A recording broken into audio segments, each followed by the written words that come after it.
وما يستوي الأعمى والبصير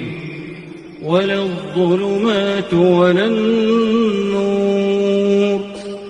ولا الظل ولا الحرور وما يستوي الأحياء ولا الأموات إن الله يسمع من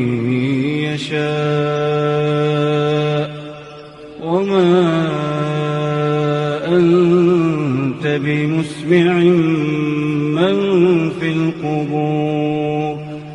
إن أنت إلا نذير إنا أرسلناك بالحق بشيرا ونذيرا وإن من أمة